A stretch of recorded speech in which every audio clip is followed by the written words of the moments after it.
Hello friends, आज हम इस वीडियो में महेश कुमार बनवाल की एनसीईआरटी पर आधारित सामान्य अध्ययन बुक जो कि 8वीं सीरीज के नाम से आई है, उस किताब से हम भारत का भूगोल अध्याय 12 जनसंख्या से संबंधित महत्वपूर्ण प्रश्नों को डिस्कस करेंगे जो आने वाले किसी भी एग्जाम में आपको हेल्प करेगा।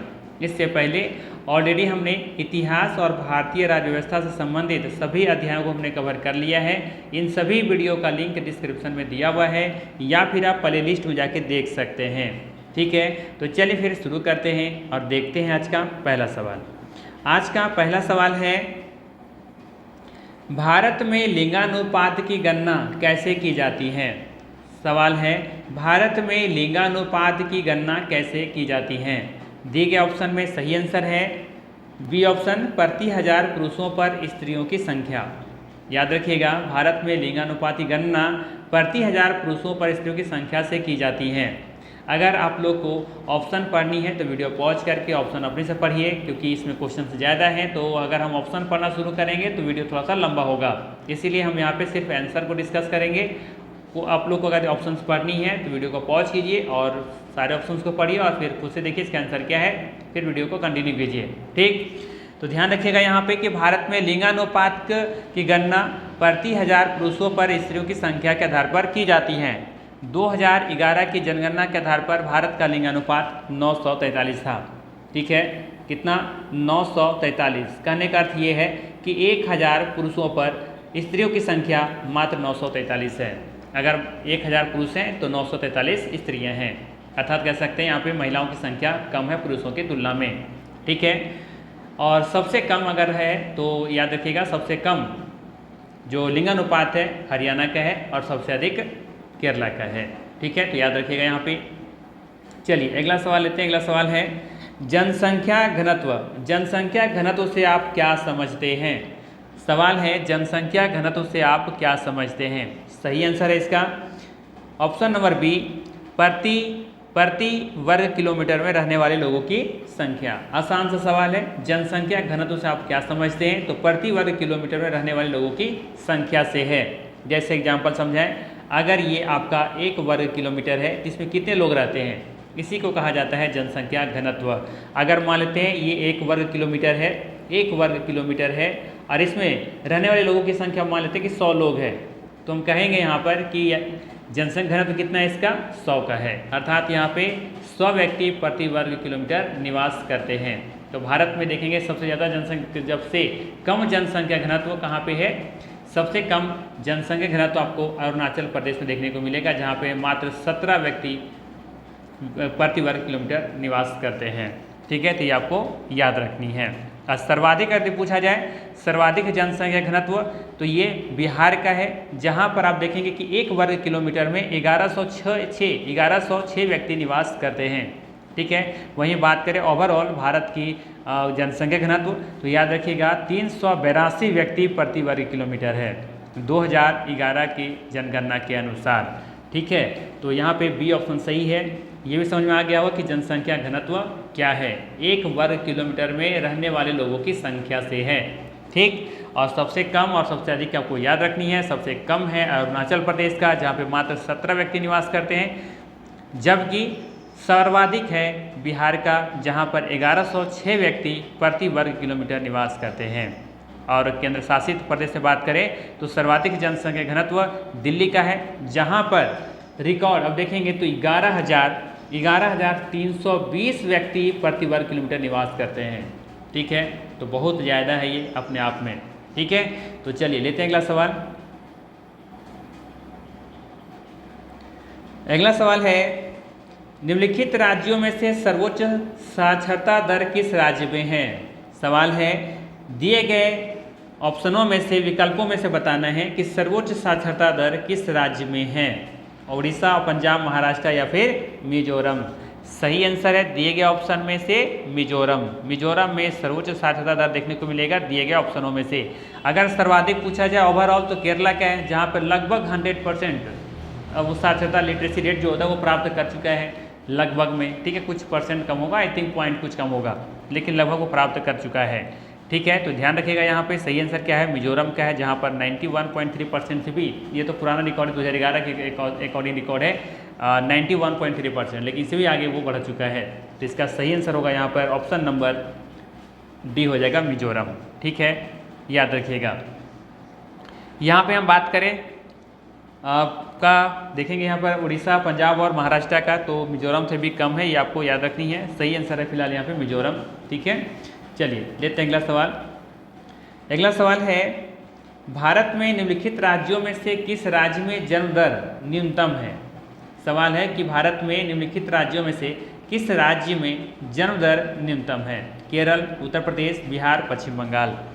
सही आंसर है केरल। केरल में देखेंगे कि जन्म दर न्यूनतम है। केरल राज्य में जन्म दर सबसे कम है। ठीक है, दिए गए विकल्पों के अनुसार याद रखिएगा, यहाँ पे सबसे कम देखेंगे तो केरल में 15 है, पश्चिम बंगाल में 16, बिहार में 27.7 और उत्तर प्रदेश में देखेंगे तो 27.8 है। तो सबसे कम दिए गए ऑप्शनों में से केरल है। ठीक है, तो यहाँ पे सही आंसर क्या हो जाएगा, ये ऑप्शन केरल। याद रखिएगा ये सभी डेटा 2011 जनगणना के अनुसार दिया गया है। ठीक, चलिए लेते हैं अगला सवाल। अगला सवाल है क्वेश्चन नंबर 5। सवाल है यहाँ पे कि भारत में जनसंख्या वृद्धि की क्या विशेषता है। भारत में जनसंख्या वृद्धि की क्या विशेषता है। सही आंसर होगा यहाँ पे ऑप्शन नंबर सी, जन्म दर में वृद्धि किंतु मृत्यु दर में कमी। याद रखिएगा, भारत में जनसंख्या वृद्धि की क्या विशेषताएं हैं। तो भारत में जनसंख्या वृद्धि दर की जो विशेषताएं हैं वो ये है कि जन्म दर में वृद्धि हो रही है, जबकि मृत्यु दर में कमी देखने को मिली है, अर्थात सी ऑप्शन यहाँ पे सही है। याद रखिएगा, वर्ल्ड में जनसंख्या की दृष्टि से भारत का दूसरा स्थान है। अगर करंट के डेटा के बारे में बात करें तो प्रथम स्थान पर है, चीन से आगे निकल चुका है भारत। ठीक है, याद रखिएगा, स्वास्थ्य सुविधाओं में सुधार के साथ मृत्यु दर में जन्म दर की अपेक्षा तीव्र गिरावट आई है, याद रखनी है। ठीक है, अर्थात हम कह सकते हैं सिंपल सा भाषा में कि जनसंख्या में तेजी से वृद्धि देखने को मिली है। ठीक है, चलिए लेते हैं अगला सवाल। आप देख सकते हैं यहाँ पर जन्म दर देखेंगे कि 1000 में 21 है, जबकि मृत्यु दर देखेंगे 1000 में मात्र 8 है। मृत्यु दर मात्र 1000 में 8 ही लोग यहाँ पे मृत्यु हो रही है, जबकि 1000 में 21 से जन्म हो रहा है। तो सोचिए ये डेटा कितना अपने आप में डिफरेंस पैदा करता है। ठीक, चलिए लेते हैं अगला सवाल। अगला सवाल है, जनांकीय अभिलक्षणों के आधार पर भारत का वर्गीकरण जनसंख्या चक्र के किस चरण के अंतर्गत किया गया है। उच्च स्थिर चरण, आरंभिक विस्तारशील चरण, ह्रासमान चरण, विलंबित विस्तारशील चरण। क्या होगा इसमें सही आंसर, जल्दी से कमेंट करके आप लोग बता सकते हैं। सही आंसर है यहाँ पर डी ऑप्शन, विलंबित विस्तारशील चरण। डी ऑप्शन सही है। ठीक है, ध्यान दीजिएगा, यहाँ पर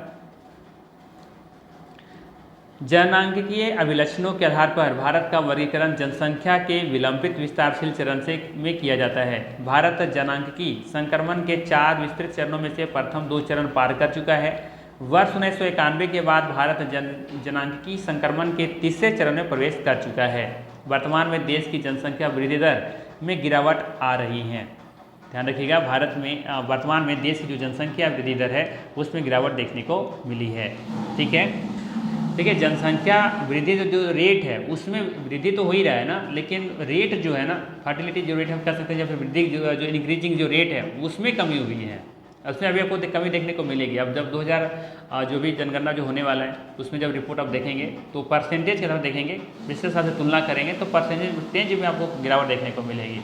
लेकिन जनसंख्या तो वृद्धि हुई है, होना एक अलग चीज़ है। परसेंटेज के आधार पर पिछला बार से तुलना करेंगे तो उस पर वृद्धि देखने को मिलेगी। तो 2 चीज़ें निकल के आ रही हैं। ठीक है, चलिए अगला सवाल लेते हैं। अगला सवाल है, भारत की जनसंख्या में ऋणात्मक वृद्धि दर किस दशक में दर्ज की गई थी।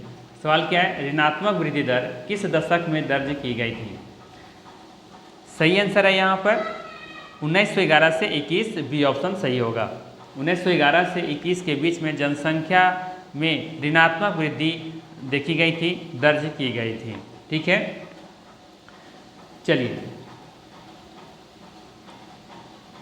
दे रखा है यहाँ पे, देख सकते हैं कि वर्ष 1911 से लेकर के 21 के दशक में भारत की जनसंख्या में ऋणात्मक वृद्धि दर दर्ज की गई थी। इसका मुख्य कारण क्या था, जन्म दर की अपेक्षा मृत्यु दर का अधिक उच्च होना था। ठीक है, चलिए अगला सवाल है कि 2011 की जनगणना 2011 की जनगणना है, कौन सी जनगणना थी ये? 13वीं, 14वीं, 15वीं या फिर 16वीं? तो सही आंसर है ये 15वीं जनगणना थी। ठीक है, अब की बार जो होगा वो 16वीं जनगणना होगा, ये भी आपको याद रखनी है। भारत में प्रथम जनगणना कब हुआ था? भारत में प्रथम जनगणना अंग्रेज वायसराय लॉर्ड मेयो के कार्यकाल में 1872 ईस्वी में शुरू की गई थी, जिसमें भारत की जनसंख्या 25 करोड़ बताई गई थी। इसके बाद 1881 ईस्वी से लॉर्ड रिपन के द्वारा, अब देखेंगे कि प्रत्येक 10 वर्ष पर जनगणना मतलब की शुरुआत की गई है ना। सबसे पहला शुरुआत तो लॉर्ड मेयो के द्वारा किया गया था 1872 में, जो कि उस समय जनसंख्या भारत की 25 करोड़ बताई गई थी। इस बार 1821 से कह सकते हैं कि कंटिन्यू 10 वर्ष पर जनगणना किया जाता रहा है। ठीक है, लॉर्ड रिपन के समय में हुआ था ये कंटिन्यू, तो ये आपको याद रखनी है। ठीक है, चलिए, तो ये यहाँ पे 15वीं जनगणना इसका सही आंसर है। चलिए लेते हैं अगला सवाल। अगला सवाल है कि जुलाई 2011 में घोषित जनसंख्या के आंकड़ों के अनुसार शहरी क्षेत्रों की तुलना में ग्रामीण क्षेत्रों में शिशु लिंगानुपात में कमी आई है। बताना है कि 2011 में घोषित जनसंख्या के आंकड़ों के अनुसार शहरी क्षेत्रों की तुलना में ग्रामीण क्षेत्रों में शिशु लिंगानुपात में कमी आई है। कितना कमी आई है? 5 गुना, 4 गुना, 3 गुना या फिर 2 गुना? सही आंसर है 4 गुना। ठीक है, याद रखिएगा, जुलाई 2011 में घोषित जनसंख्या के आंकड़ों के अनुसार शहरी क्षेत्रों की तुलना में ग्रामीण क्षेत्रों में शिशु लिंगानुपात में 4 गुना की कमी आई है। ठीक है, चलिए अगला सवाल लेते हैं। अगला सवाल है, भारतीय जनसंख्या के इतिहास में किस काल अवधि को आगे की ओर एक बड़ी छलांग कहा जाता है? तो इसका सही आंसर है 1951 से 61। सही आंसर होगा यहाँ पे सी ऑप्शन। भारतीय जनसंख्या के इतिहास में 1951 से 61 की अवधि में सर्वाधिक वृद्धि हुई थी, क्योंकि इस अवधि में मृत्यु दर में कमी देखने को मिली थी और जन्म दर में वृद्धि देखने को मिली थी, अर्थात सी ऑप्शन सही है। अगला सवाल है, वर्ष 2011 की जनसंख्या के अनुसार भारत में शिशु लिंगानुपात कितना है? 2011 की जनसंख्या के अनुसार भारत में शिशु लिंगानुपात कितना है? तो 919 है, सभी को पता होगा। जनगणना 2011 के अनुसार औसत शिशु लिंगानुपात 919 है, और हमने पहले ही बताया था कि हरियाणा का लिंगानुपात सबसे कम है, जहां पर मात्र 877 देखने को मिलता है, और सर्वाधिक है लिंगानुपात केरल का, जहां पर 1084 है। ठीक है, तो ये दोनों डेटा आप याद रख सकते हैं, सबसे कम और सबसे अधिक वाला। चलिए क्वेश्चन नंबर लेते हैं 12।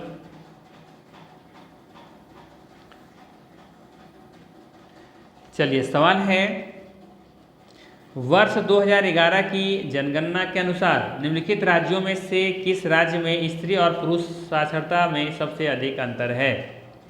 कहने का अर्थ है कि बताना है कि किस राज्य में स्त्री और पुरुष का जो लिटरेसी रेट है ना, उसमें सबसे अधिक अंतर देखने को मिलता है, अर्थात पुरुष ज़्यादा पढ़े लिखे हैं और स्त्रियां कम पढ़ी लिखी हैं, या फिर स्त्रियां बहुत ज़्यादा पढ़ी लिखी हैं और पुरुष सबसे कम पढ़े लिखे हैं। तो इस तरीके से अंतर सबसे ज़्यादा किस राज्य में देखने को मिलता है? तो अब तो देखेंगे कि केरल तो पॉसिबल ही नहीं है, क्योंकि केरल तो पूरी तरीके से जो साक्षरता दर वो प्राप्त कर चुका है ना, तो ये तो होगा नहीं। बाकी बचा हुआ ऑप्शन आपके पास है राजस्थान, उत्तर प्रदेश और मध्य प्रदेश। तो बताइए इसका सही आंसर क्या होना चाहिए? तो आप देखेंगे इसका सही आंसर राजस्थान का है। जनगणना 2011 के अनुसार राजस्थान में पुरुष साक्षरता दर देखेंगे तो यहाँ पे मात्र 79.2% देखने को मिलेगा, जबकि महिला का जो साक्षरता दर है वो मात्र 52% है। तो काफ़ी अंतर है यहाँ पे, देख सकते हैं। ठीक है, तो इसका सही आंसर है यहाँ पे ए ऑप्शन, राजस्थान। ठीक है, याद रखिएगा, यहाँ पर स्त्री पुरुष साक्षरता के मध्य अंतराल सबसे अधिक है, जबकि राजस्थान की कुल साक्षरता दर देखने को मिलेगा कितना? 66.10%। अर्थात ये दोनों को जोड़ दीजिए और उसके बाद जोड़ने पर जो भी आएगा उसे 2 से डिवाइड कर दीजिएगा, तो आपको ये डेटा मिल जाएगा। ठीक है, चलिए अगला सवाल है कि वर्ष 2011 की जनगणना के अनुसार देश का सर्वाधिक जनसंख्या वाला राज्य कौन सा है? तो सर्वाधिक जनसंख्या वाला राज्य कौन सा है? आसान सा सवाल है, ये क्या हो जाएगा? उत्तर प्रदेश। ठीक है, भारत की जनगणना 2011 के अनुसार उत्तर प्रदेश की जनसंख्या सबसे ज़्यादा है, जहां पर 19,98,12,341 देखने को मिलेगी। ठीक है, जो भारत की कुल जनसंख्या का आप देखेंगे तो ये 16.51% कवर करता है। ठीक है ना, इसके पश्चात महाराष्ट्र है और उसके बाद तीसरे नंबर पर बिहार है। तो ये भी डेटा याद रखिएगा। क्रमशः पूरे ओवरऑल भारत में देखेंगे कि बिहार का तीसरा स्थान है, ठीक है ना। दूसरा स्थान है महाराष्ट्र का। चलिए लेते हैं अगला सवाल। अगला सवाल है भारत में सबसे कम जनसंख्या वाला राज्य कौन सा है। तो ये भी आसान सा सवाल है, सही आंसर हो जाएगा इसका सिक्किम। सर्वाधिक आपका है उत्तर प्रदेश, सबसे कम है सिक्किम का, ठीक है।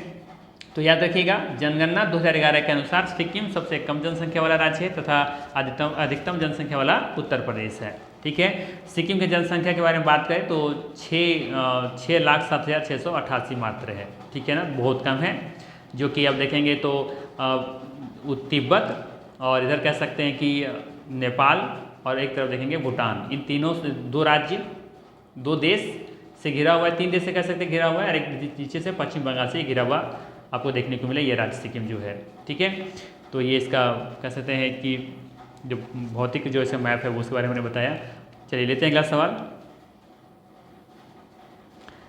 अगला सवाल है भारत के किस राज्य का क्षेत्रफल एवं जनसंख्या समान रैंकिंग की स्थिति में है। बताना है भारत के किस राज्य का क्षेत्रफल एवं जनसंख्या समान रैंकिंग की स्थिति में है, अर्थात जनसंख्या और क्षेत्रफल दोनों समान रैंक, जैसे 12 जनसंख्या में भी 12 क्षेत्रफल में भी 12, या फिर क्षेत्रफल में 11 तो जनसंख्या में भी 11। तो इस तरीके से समान रैंकिंग की स्थिति में कौन सा राज्य है ये आपको बताना है। तो यहाँ पे देखेंगे देश में मेघालय राज्य का क्षेत्रफल व जनसंख्या की दृष्टि से समान स्थान है। इन दोनों दृष्टियों से मेघालय का 22वां स्थान है, ठीक है। मेघालय का बहुसंख्यक आबादी ईसाई धर्म का पालन करती है, ठीक है। तो यहाँ पे सही आंसर होगा मेघालय, याद रखिएगा। चलिए क्वेश्चन नंबर लेते हैं 16। सवाल है कि 1 से 5 मिलियन जनसंख्या वाले शहर को कहते हैं। एक से 5 मिलियन, 1 मिलियन मतलब होता है कितना, 10 लाख, अर्थात 5 मिलियन मतलब 50 लाख। तो 10 लाख से लेकर के 50 लाख जनसंख्या वाले शहरों को क्या कहते हैं, ये सिंपली आपसे सवाल पूछा गया है। तो याद रखिएगा ऐसे जनसंख्या वाले शहरों को मेट्रोपोलियन कहते हैं। 1 से 5 मिलियन जनसंख्या वाले अर्थात 10 लाख से 50 लाख जनसंख्या वाले शहर को मेट्रोपोलियन कहते हैं, ठीक है, याद रखिएगा। चलिए याद रख सकते हैं ऐसे जो मेट्रोपोलियन होते हैं ना, वहाँ पे ज़्यादातर लोग देश विदेश के अनेक भागों से आकर तो वहाँ पे बसते हैं, जैसे कि दिल्ली, मुंबई, चेन्नई, कोलकाता, है ना, ये सभी महानगर, इसे मेट्रोपोलियन कहते हैं। यहाँ पे अक्सर जो विदेशी लोग होते हैं ला करके बसते हैं, निवास करते हैं, ठीक है। ऐसे शहरों को हम लोग क्या कहते हैं, मेट्रोपोलियन कहते हैं, ठीक है। चलिए अगला सवाल है जनसंख्या के अध्ययन को क्या कहते हैं। तो आसान सा सवाल है ये भी, क्या कहते हैं, सी ऑप्शन जनसांख्यिकी, ठीक है। क्या कहते हैं, जनसांख्यिकी कहते हैं, याद रखिएगा, डेमोग्राफी जिसे कहते हैं इंग्लिश में, ठीक है। इसका अध्ययन जनसंख्या भूगोल के अंतर्गत किया जाता है। इसमें जनसंख्या के विविध घटकों जैसे कि लिंगानुपात, साक्षरता, जनसंख्या, जनघनत्व आदि को इसमें अध्ययन किया जाता है। अगला सवाल है भारत में सर्वाधिक आबादी वाला शहर कौन सा है। भारत में सर्वाधिक आबादी वाला शहर कौन सा है, तो सिंपल सा है, मुंबई। भारत में सर्वाधिक आबादी वाला शहर मुंबई है। इसके बाद आप देखेंगे तो दिल्ली, चेन्नई और कोलकाता है। तो ये क्रम से याद रखिएगा, सर्वाधिक आपको देखने को मिलेगा मुंबई, इसके बाद नंबर आता है दिल्ली का, फिर चेन्नई, फिर कलकत्ता का, ठीक है। अगला सवाल है कि भारत की जनगणना के अनुसार 50,000 से 99,999 तक की जनसंख्या वाले शहरी क्षेत्र को क्या कहते हैं। तो इसे कहते हैं श्रेणी 2 शहर, श्रेणी 2 शहर, अर्थात बी ऑप्शन यहाँ पे सही है, ठीक है। आप देख सकते हैं यहाँ पे पूरा लिस्ट दिया गया है, आप चाहें तो इसे याद कर सकते हैं, जैसे कि श्रेणी 1 शहर 1 लाख से अधिक, श्रेणी 2 शहर 50,000 से लेकर के 99,999, श्रेणी 3 के अंतर्गत रखा जाता है 20,000 से लेकर के 49,999 तक जनसंख्या वाले शहरों को। तो इस तरीके से आप यहाँ पे ये वाला डेटा याद रख सकते हैं। 5,000 से कम जो जनसंख्या वाले शहरों को क्या कहा जाता है, श्रेणी 6 के शहर में रखा जाता है, ठीक है। तो कम से कम याद रखिए जो सबसे अधिक वाला है और एक जो सबसे कम वाला है, ठीक है। ये दोनों डेटा याद रखिएगा, बीच वाला बहुत कम पूछता है वैसे। चलिए लेते हैं अगला सवाल। अगला सवाल है कि जनसंख्या वितरण के प्रतिरूपों को निम्नलिखित में से कौन सा भौतिक कारक निर्धारित करता है या करते हैं। सवाल क्या है, जनसंख्या वितरण के प्रतिरूपों को निम्नलिखित में से कौन से भौतिक कारक निर्धारित करते हैं। तो इसका सही आंसर है भूविन्यास, जल की उपलब्धता, जलवायु, ये सभी कारक निर्धारित करते हैं कि कोई भौतिक कारक निर्धारित करते हैं, तो हम कह सकते हैं यहाँ पे डी ऑप्शन क्या होगा, बिल्कुल ही सही होगा। ठीक है, देख लेते हैं इसमें क्या दे रखा है, ध्यान दीजिएगा। भौतिक कारकों में भूविन्यास, जल की उपलब्धता और जलवायु प्रमुख रूप से जनसंख्या वितरण के प्रतिरूपों को निर्धारण करते हैं। अर्थात सिंपल से ये कहने का मतलब है कि जनसंख्या जो वितरण होता है अर्थात जनसंख्या जो घनत्व देखने को मिलता है तो कहाँ पे ज़्यादा देखने को मिलता है, सर जो मुख्य कारक वो कौन सी है, तो जाहिर सी बात है जहाँ पे जलवायु मनुष्यों के अनुकूल होगा लोग वहीं जाकर निवास करेंगे। अब ऐसा स्थल जैसे कि मरुस्थलीय क्षेत्र में चले जाएँ, जैसे राजस्थान के क्षेत्रों में चले जाएँ जहाँ पर बहुत ज़्यादा मतलब कह सकते हैं कि बंजर की स्थिति है, बालू ही बालू है, तो क्या वहाँ पे लोग ज़्यादा निवास करना चाहेंगे, बिल्कुल नहीं। तो जलवायु क्लाइमेट कैसी है ये डिपेंड करता है। फिर जल की उपलब्धता है या नहीं है, जब पानी ही नहीं है तो फिर वहाँ लोग निवास रहेंगे करेंगे भी तो क्या ही मतलब कैसे ज़िंदगी अपना जीवन यापन करेंगे, ये तो पॉसिबल नहीं है ना। इसलिए देखेंगे कि जो खास करके ज़्यादातर जो मैदान होता है जहाँ पर नदी होता है वहाँ पर लोग ज़्यादा निवास करते हैं। ठीक है, और भूविन्यास, भूविन्यास मतलब कि ज़मीन का रूप कैसा है, जैसे उबड़ खाबड़ है, पहाड़ी क्षेत्र है तो वहाँ पर लोग कम निवास करते हैं, समतल मैदानों में लोग ज़्यादा निवास करना चाहते हैं, है ना, तो वहाँ पर खेती बाड़ी भी करना आसान होता है। तो ये जो भौतिक कारक है ये जनसंख्या वितरण को क्या करता है, प्रभावित करता है या निर्धारित करते हैं। ठीक, उदाहरण के लिए आप देख सकते हैं कि उत्तर भारत के मैदानों, डेल्टाओं और तटीय मैदानों में जनसंख्या का अनुपात दक्षिणी और मध्य भारत के राज्यों के आंतरिक जिलों, हिमालय, उत्तर पूर्वी और पश्चिमी राज्यों की अपेक्षा ज़्यादा देखने को आपको मिलेगा। क्यों, क्योंकि यहाँ पर देखेंगे कि जो मनुष्यों की जो परिस्थितियाँ हैं उसके अनुकूल है ना, तो ये आपको ध्यान रखना है। यहाँ पर लेते हैं अगला सवाल। अगला सवाल है कि राष्ट्रीय जनसंख्या नीति के संदर्भ में दिए गए कथनों पर विचार कीजिए। राष्ट्रीय जनसंख्या नीति के संदर्भ में बताना है कि कौन सा कथन यहाँ पे सही है। तो पहला क्या दे रखा है, तो पहला दे रखा है यहाँ पर राष्ट्रीय जनसंख्या नीति 2000 में लागू की गई थी, बिल्कुल सही है ये, ध्यान रखिएगा, राष्ट्रीय जनसंख्या नीति 2000 में लागू की गई थी। आगे दिया हुआ है कि इस नीति के तहत 18 वर्ष से कम आयु के बच्चों को निःशुल्क शिक्षा प्रदान करने की व्यवस्था की गई थी, बिल्कुल गलत है। 18 वर्ष नहीं, 14 वर्ष से कम आयु के बच्चों को निःशुल्क शिक्षा प्रदान करने की व्यवस्था की गई थी, तो ये कथन गलत है, तो ये तो होगा नहीं, अब ये होगा नहीं, अर्थात पहला आंसर यहाँ पर बिल्कुल ही सही होगा। ठीक है, चलिए ध्यान दीजिएगा यहाँ पर क्या लिखा है, थोड़ा देख लेते हैं। राष्ट्रीय जनसंख्या नीति वर्ष 2000 में लागू की गई, जो कई वर्षों के नियोजित प्रयासों का परिणाम था।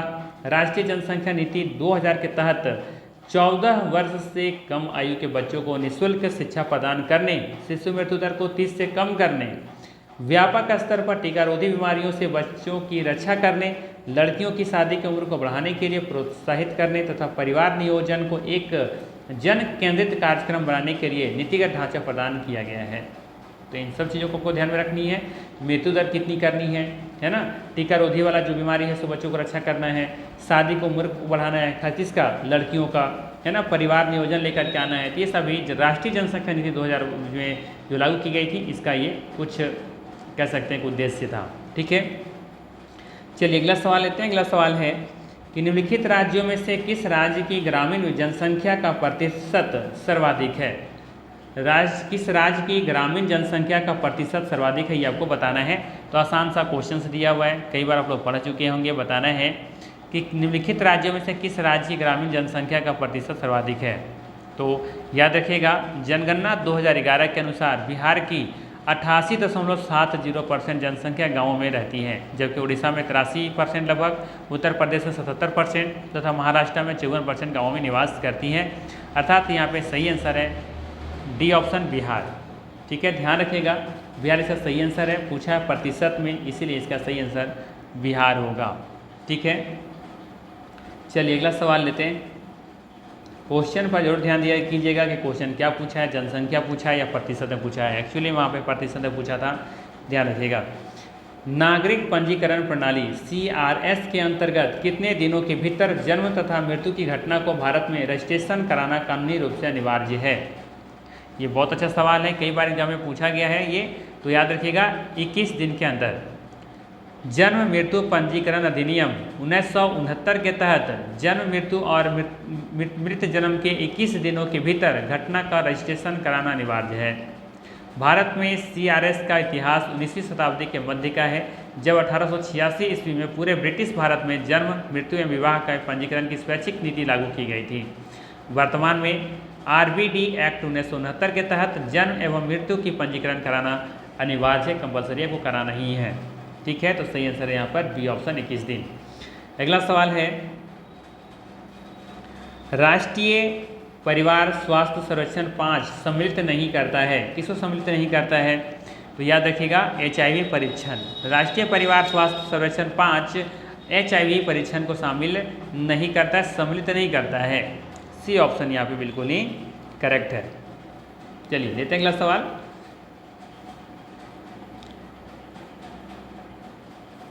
अगला सवाल दे रखा है सूची 1 जनसंख्या के सिद्धांत और सूची 2 में दे रखा है सिद्धांतों के प्रतिपादक कौन थे। ठीक है, तो सबसे पहले दे रखा है यहाँ पर जनसंख्या, माफ कीजिएगा, उपयुक्त जनसंख्या सिद्धांत। उपयुक्त जनसंख्या सिद्धांत ये किसने दिया था? तो ये दिया था एडविन कैनन ने। किसने दिया था? एडविन कैनन ने दिया हुआ था। जबकि सामाजिक अवसमायोजन सिद्धांत ये किसने दिया था? ये दिया था हेनरी जॉर्ज ने दिया था। किसने दिया था? हेनरी जॉर्ज ने दिया था। आपको याद रखनी है। जनसंख्या संक्रमण सिद्धांत ये देने वाले व्यक्ति थे WM थॉमसन। ठीक है, तो यहाँ चला जाएगा। और माल्थस तो आप लोग जानते ही होंगे, कई बार आप लोग पढ़े होंगे, है ना। जनसंख्या खाद्यान्न आपूर्ति सिद्धांत किसने दिया था? माल्थस ने दिया था। ये कई बार आप लोग पढ़े होंगे। ठीक है, तो यहाँ पे जो सही मैच है यही है। आप लोग इसे चाहे तो नोट कर सकते हैं या फिर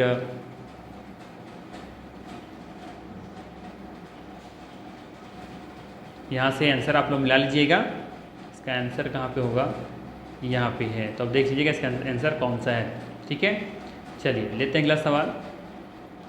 अगला सवाल है 2011 की भारत की जनगणना के लिए निम्नलिखित में से कौन सा आदर्श वाक्य उपयोग किया गया था? 2011 के भारत की जनगणना के लिए निम्नलिखित में से कौन सा आदर्श वाक्य उपयोग किया गया था? सही आंसर है आवर सेंसस आवर फ्यूचर। बहुत अच्छा सवाल है, कई बार पूछा गया एग्जाम में। आवर सेंसस आवर फ्यूचर ये था 2011 जनगणना का आदर्श वाक्य है। ठीक है, जो कि 15वीं राष्ट्रीय जनगणना थी। ठीक है ना, तो याद रखिएगा। और आप तो जानते होंगे कि जनगणना हर 10 वर्ष पर किया जाता है।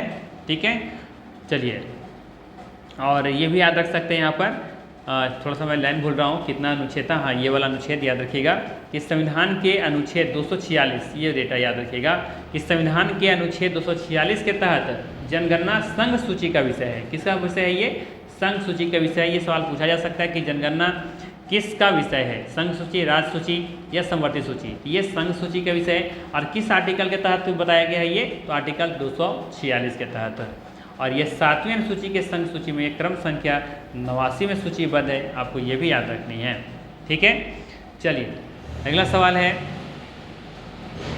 सवाल है यहाँ पर कि जनसंख्या की प्राकृतिक वृद्धि निम्न में से किसका परिणाम है? सवाल है जनसंख्या की प्राकृतिक वृद्धि निम्न में से किसका परिणाम है? ऑप्शन दे रखा है अशोधित जन्म दर, अशोधित मृत्यु दर, प्रवर्जन, विवाह। उसे उत्तर का आपको यहाँ से चयन करनी है। सही आंसर है यहाँ पर, ध्यान दीजिएगा, अशोधित जन्म दर और अशोधित मृत्यु दर, ये दोनों सही है। यहाँ पर सही आंसर होगा डी ऑप्शन। आइए इसके बारे में डिटेल से जानने का प्रयास करते हैं। इसका आंसर यहाँ पे दिया हुआ है, पढ़ लेते हैं क्या क्या दे रखा है। समझिएगा, किसी एक वर्ष में अशोधित जन्म दर तथा मृत्यु दर के अंतर को जनसंख्या की प्राकृतिक वृद्धि दर कहा जाता है। अतः विकल्प यहाँ पे डी सत्य है। अशोधित जन्म दर किसी विशेष वर्ष में जन्म पंजीकृत कुल बच्चों की संख्या तथा इस वर्ष की कुल जनसंख्या के बीच अनुपात को अशोधित जन्म दर कहते हैं। प्रायः इसे प्रति 1000 पर व्यक्त किया जाता है। अशोधित मृत्यु दर किसी एक वर्ष में प्रति 1000 जनसंख्या पर पंजीकृत मृतकों की संख्या को अशोधित मृत्यु दर कहते हैं। ठीक है, तो ये एक बार फिर से अच्छे से पढ़ लीजिएगा। लेते हैं अगला सवाल। अगला सवाल है भारत के जनसंख्या अध्ययन में कौन सा जनगणना वर्ष डेमोग्राफिक डिवाइड के रूप से नाम से जाना जाता है? तो ये भी आप लोग कई बार पढ़ चुके होंगे कि भारतीय जनगणना के इतिहास में वर्ष 1921 एकमात्र ऐसा जनगणना वर्ष रहा है जिसमें जनसंख्या की दशकीय वृद्धि में ऋणात्मक देखने को मिला था। ऋणात्मक वृद्धि देखने को मिला था, जहाँ पर 0.31% देखने को मिला था। इसीलिए कह सकते हैं कि 1921 को महान विभाजक वर्ष या फिर डेमोग्राफिक डिवाइड कह सकते हैं। अर्थात यहाँ पे सही आंसर क्या होगा? बी ऑप्शन 1921, आपको याद रखना है। अगला सवाल है माल्थस के जनसंख्या के सिद्धांत के अनुसार जनसंख्या में वृद्धि होती है, कैसे होती हैं, किस तरीके से होती है, ये आपको बतानी है। तो याद रखिएगा ज्यामितीय क्रम में। सही आंसर है यहाँ पर ये ऑप्शन, ज्यामितीय क्रम में। बस आपको याद ये रखनी है। अगर पूछा जाए आपसे सवाल कि माल्थस के जनसंख्या सिद्धांत के अनुसार जनसंख्या में वृद्धि कैसे होती है, तो ज्यामितीय क्रम में होती है। ठीक है, चलिए लेते हैं अगला सवाल। अगला सवाल है 2011 की जनगणना के अनुसार निम्नलिखित में से कौन सा जनसंख्या घनत्व की दृष्टि से सही घटते क्रम में व्यवस्थित कीजिए। 2011 की जनगणना के अनुसार बताना है कि कौन सा जनसंख्या घनत्व की दृष्टि से सही घटते क्रम में है। ठीक है, जनसंख्या घनत्व की दृष्टि से सही घटते क्रम बताना है, अर्थात सबसे पहले जिसका ज़्यादा उसको पहले रखना है। तो हम लोग जानते हैं जनसंख्या घनत्व सबसे ज़्यादा किसका है, पहले तो बिहार का है, तो पश्चिम बंगाल तो होगा नहीं। बचा मेरे पास ऑप्शन बी और डी। कौन कौन सा बच गया मेरे पास, ऑप्शन नंबर बी और डी। तो याद रखिएगा बिहार के बाद फिर देखने को मिलेगा जनसंख्या घनत्व किसका अधिक है, पश्चिम बंगाल का। ठीक है, तो ये भी नहीं होगा, फिर उत्तर प्रदेश से हट गया, तो इसका सही आंसर क्या हो जाएगा, डी ऑप्शन, बिहार, इसके बाद पश्चिम बंगाल, फिर केरल, फिर उत्तर प्रदेश। ठीक है, तो यहाँ पे डी ऑप्शन सही हो जाएगा। देख लेते हैं आंसर क्या दिया हुआ है। जी हाँ, बिल्कुल सही है। ठीक है, ध्यान रखिएगा जनसंख्या घनत्व से तात्पर्य तो बता चुके हैं पहले ही, इसको बताने की जरूरत ही नहीं है। ठीक है, बाकी आप ये डेटा याद रख सकते हैं यहाँ से। चलिए लेते हैं अगला सवाल। अगला सवाल है निम्नलिखित राज्यों में से किसमें 2011 जनगणना के अनुसार पुरुष और स्त्री के साक्षरता के प्रतिशत दरों में न्यूनतम अंतर है, सबसे कम अंतर किसमें देखने को मिलेगा। ऑप्शन दे रखा है यहाँ पर, ए मिजोरम, केरल, मेघालय और नागालैंड। सही आंसर होगा यहाँ पे मेघालय। याद रखिएगा मेघालय में देखेंगे तो सबसे कम अंतर देखने को मिलेगा। ठीक है, अब जो नया रिकॉर्ड आएगा, जो नया आपका डेटा सेंसस जब जारी होगा तो उसमें थोड़ा सा बदलाव देखने को मिलेगा, निश्चित तौर पर देखने को मिलेगा। फिलहाल इसका सही आंसर है मेघालय। क्यों मेघालय यहाँ पर देखिए दिया हुआ है ना, ये दे रखा है पुरुष का और ये रखा है महिला साक्षरता दर का। अब अंतर देखेंगे तो 3.1% है, जबकि केरला में 4.1% का डिफरेंस है। तो इसका सही आंसर क्या हो जाएगा, मेघालय हो जाएगा। किस अकॉर्डिंग है ये, 2011 जनगणना के अनुसार है। ठीक है, तो ये ध्यान रखिएगा यहाँ पे। अभी नया रिकॉर्ड आएगा, डेटा जब आएगा तो थोड़ा सा बदलाव देखने को मिलेगा। फिलहाल हम लोग 2011 जनगणना के अनुसार पढ़ रहे हैं, तो इसका सही आंसर क्या हो जाएगा, ये आपको याद रखना है। यहाँ पे सही आंसर क्या हो जाएगा, मेघालय हो जाएगा। ठीक है, अगला सवाल है भारत की गिनती जनांकीय लाभांश डेमोग्राफिक डिविडेंड वाले देश के रूप में की जाती है। ऐसा इसलिए है क्योंकि भारत की गिनती डेमोग्राफिक डिविडेंड वाले देश के रूप में की जाती है। ऐसा क्यों है, ये आपको सिंपल सा वे में बतानी है। तो याद रखिएगा, इसलिए ऐसा कहा जाता है भारत की गिनती जनांकीय लाभांश या फिर डेमोग्राफिक डिविडेंड के रूप में किया जाता है, वाले देश के रूप में किया जाता है, क्योंकि यहाँ 15 से 64 वर्ष आयु वर्ग की जनसंख्या सबसे अधिक है। ठीक है, तो यहाँ पे बी ऑप्शन बिल्कुल ही करेक्ट है, आपको सिंपल सा याद रखनी है। ठीक है, चलिए लेते हैं अगला सवाल, क्वेश्चन नंबर 33। सवाल है 2011 की जनगणना के अनुसार निम्नलिखित में से भारत के किस केंद्र शासित प्रदेश में न्यूनतम लिंगानुपात पाया जाता है। देखिए, अगर राज्य पूछता तो हरियाणा होता, ठीक है, लेकिन यहाँ से पूछा जा रहा है आपसे केंद्र शासित प्रदेश। तो केंद्र शासित प्रदेश में सबसे कम जो लिंगानुपात है वो चंडीगढ़ का है। ठीक है, जहाँ पर 818 देखने को मिलता है लिंगानुपात। ठीक है, तो इसका करेक्ट आंसर हो जाएगा चंडीगढ़। ठीक है, इसके बाद आपको देखने को मिलेगा अंडमान एवं निकोबार, फिर दमन द्वीप और फिर लक्षद्वीप। ठीक है, तो याद रखिएगा चंडीगढ़ इसका बिल्कुल ही सही आंसर है। आप देख सकते हैं यहाँ पर डेटा भी दिया हुआ है। चलिए लेते हैं अगला सवाल, क्वेश्चन नंबर 34 है। सवाल है 2011 की जनगणना के अनुसार निम्नलिखित में से किस धार्मिक समूह में सर्वाधिक साक्षरता प्रतिशत दर्ज की गई है। बताना है कि 2011 की जनगणना के अनुसार किस राज्य में धार्मिक समूह में सर्वाधिक साक्षरता प्रतिशत दर्ज की गई हैं। तो ये बिल्कुल ही करेक्ट आंसर होगा जैन धर्म। ठीक है, कई बार हम प्रैक्टिस स्टेट में भी बताएं आप लोगों को कि जैन धर्म एक ऐसा समूह है ना, जहाँ पे जिसमें सबसे ज़्यादा साक्षरता जो प्रतिशत दर है वो अधिक दर्ज की गई हैं। ठीक है, तो यहाँ पे जैन इसका सही आंसर होगा, ध्यान रखिएगा। ठीक है, इसके बाद नंबर आता है ईसाई का, फिर बौद्ध का, फिर सिख का, फिर मुस्लिम का। ठीक है, तो आप देख सकते हैं यहाँ पर ये जैनियों का देख सकते हैं यहाँ से 95% लगभग यहाँ पर परसेंट यहाँ पर साक्षरता दर है जैनियों का, जबकि ईसाई का 84% है, बौद्ध का 81%, सिख का 75% और मुस्लिम का 68%। चलिए अगला सवाल है, निम्नलिखित में से कौन सा एक भारत में जनसंख्या वृद्धि का प्रतिफल नहीं है? बताना है कि कौन सा एक भारत में जनसंख्या वृद्धि का प्रतिफल नहीं है। तो सही आंसर है जंगली जानवरों में अभिवृद्धि, है ना। तो इसका आसान सा दे रखा है जंगली जानवरों में अभिवृद्धि। भारत में जनसंख्या वृद्धि का प्रतिफल नहीं है, जंगली जानवरों में अभिवृद्धि जो हो रही है इसमें भारत में जनसंख्या वृद्धि का कोई लेना देना नहीं है। बाढ़ों में वृद्धि, प्रदूषण में वृद्धि, कृषि योग्य भूमि में कमी, ये सभी देखेंगे तो जनसंख्या वृद्धि का प्रतिफल है। बाढ़ें वृद्धि हो रही हैं, है ना, जिससे कि हम लोग जंगल उजाड़ रहे हैं, काट रहे हैं, जंगल को साफ कर रहे हैं, अतिचारण कर रहे हैं, तो इससे बाढ़ों में वृद्धि हो रही है ना। प्रदूषण में वृद्धि हो रही है, प्रदूषण तो हम लोग कर ही रहे हैं, है ना। साथ ही साथ कृषि भूमि कम हो रहा है। क्यों कम हो रहा है? क्योंकि हम लोग क्या कर रहे हैं, वहाँ पे उद्योग खोल दे रहे हैं, है ना, और साथ ही साथ घर बना दे रहे हैं रहने के लिए, ठीक है। आप भी लोग देखते होंगे कि आसपास में पहले आज से 15-20 साल पहले जहाँ पर खेती हुआ करता था, आज वहाँ पर घर बना करके लोग रह रहे हैं। तो कृषि और भूमि में कमी आ रही है ना, जनसंख्या की वजह से, जनसंख्या वृद्धि की दर से, जनसंख्या वृद्धि की वजह से, है ना। तो सिंपल सा जंगली जानवरों में सब वृद्धि, इसका कोई प्रतिफल नहीं है जनसंख्या वृद्धि से। तो डी ऑप्शन सही है। लेते हैं अगला सवाल, क्वेश्चन नंबर रहेगा मेरा 36। कहाँ चला गया 36, 34, 35 हो गया हमारा 36, ये रहा 36। भारत में वरिष्ठ आयु निर्भरता अनुपात 2011 अकॉर्डिंग कितनी है? भारत में वरिष्ठ आयु निर्भरता अनुपात कितनी है आपको बतानी है।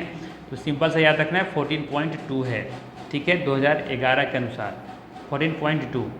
ये क्या है जरा समझ लीजिए। वरिष्ठ आयु निर्भरता अनुपात से तात्पर्य कार्यकारी जनसंख्या, जो कि कार्यकारी जनसंख्या मतलब कि जो कार्य में लगे होते हैं, जो किसी पर निर्भर नहीं होते, तो ये 15 वर्ष से लेकर 59 वर्ष वाले लोगों को कहा जाता है, जो किसी पर डिपेंड नहीं होते हैं, है ना। अपवाद तो अलग है, जैसे कि कोई दिव्यांग व्यक्ति है ना, या फिर कोई मेंटली डिस्टर्ब है, तो वो तो डिपेंडेंट हो जाते हैं। लेकिन जनरली माना जाता है कि जो 15 साल से लेकर के जो 59 वर्ष आयु वर्ग के जो बच्चे लोग होते हैं, ये डिपेंडेंट नहीं होते हैं, है ना। ये इस पर डिपेंड होते हैं, ये किसी पर डिपेंड नहीं होते, इसी पर लोग डिपेंड होते हैं। जैसे कि 1 से लेकर जन्म से लेकर के 14 वर्ष तक के जो बच्चे होते हैं, या फिर 59 के बाद जो होते हैं, वृद्धावस्था में चले जाते हैं, तो उनका शरीर काम करना बंद कर देता है, तो इन्हीं पर फिर ये डिपेंड हो जाते हैं, है ना। तो ये याद रखिएगा, वरिष्ठ आयु निर्भरता अनुपात से तात्पर्य कार्यकारी जनसंख्या, जो कार्य करने वाले लोग हैं। तो जनसंख्या के साथ से वृद्ध जनसंख्या, जो वो वृद्ध की जो जनसंख्या 60 या 60 से अधिक जो अनुपात से है ना। तो भारत में वरिष्ठ आयु निर्भरता अनुपात वर्ष 2000 माफ़ कीजिएगा, आयु निर्भरता अनुपात वर्ष 1961 के अकॉर्डिंग देखेंगे तो कितना है, 10.9% से बढ़ करके 2011 में इतना हो गया है, यानी कि 14.2% हो गया है, ठीक है। चलिए लेते हैं अगला सवाल। अगला सवाल है, भारत में जनसंख्या घनत्व की दृष्टि से सबसे विरल प्रदेश कौन सा है? तो ये भी इसके आंसर हम बता चुके हैं, इसका सही आंसर क्या हो जाएगा। देखिए पूछा गया है कि भारत में जनसंख्या घनत्व की दृष्टि से सबसे विरल प्रदेश, मतलब जहाँ पे बिल्कुल मतलब नहीं है, ना के बराबर सबसे कम है, तो ये आंसर हो गया सर जम्मू कश्मीर, ठीक है। जनगणना 2011 के अनुसार दिए गए राज्यों में जनसंख्या घनत्व बढ़ते क्रम में देखेंगे तो जम्मू कश्मीर, इस बाद राजस्थान, उससे ज़्यादा केरल का, उससे भी ज़्यादा बिहार का है। दिए गए ऑप्शनों में से सही आंसर डी ऑप्शन है। अगला सवाल लेते हैं, जो कि आखिरी सवाल है हमारा इस अध्याय का। सवाल है, वर्ष 2011 से माफ़ कीजिएगा, वर्ष 2001 से 2011 एक दशक में हिंदुओं की दशकीय वृद्धि दर कितनी रही थी? तो याद रखिएगा 16.8, कितना रहा था, 16.8% रहा था। ये ऑप्शन सही है, ठीक है। ध्यान दीजिएगा, वर्ष 2011 से 2011 माफ़ कीजिएगा, बार बार से हम लोग 2011 ही पढ़ ले रहे हैं, क्योंकि जनगणना 2011 जो हम लोग पढ़े हैं वो उसमें दिमाग बैठ गया है। तो ये वर्ष 2001 से 2011 के दौरान एक दशक में हिंदुओं की दशकीय वृद्धि दर 16.8% रही। हिंदुओं में सबसे अधिक दशकीय वृद्धि दर 2001-11 में देखने को मिला। दादर एवं नगर हवेली में 56.6% रही। हिंदुओं की सबसे अधिक हिस्सेदारी वाला राज्य कौन सा है? तो ये हिमाचल प्रदेश, जहाँ पर देखेंगे राज्य का 95% लोग यहाँ पर हिंदू निवास करते हैं हिमाचल प्रदेश में। और सबसे कम हिस्सेदारी वाला राज्य केंद्र शासित प्रदेश कौन सा है? तो मिजोरम है, जहाँ पर मात्र 2.7% ही लोग रहते हैं यहाँ पर हिंदू। ठीक है, तो ये था महत्वपूर्ण 38 प्रश्न इस अध्याय से। अगर वीडियो अच्छा लगा तो लाइक जरूर कीजिएगा, चैनल पर नए तो सब्सक्राइब कीजिएगा। बाकी फिर मिलते हैं हम लोग इसी तरह के नेक्स्ट वीडियो में। Thanks for watching.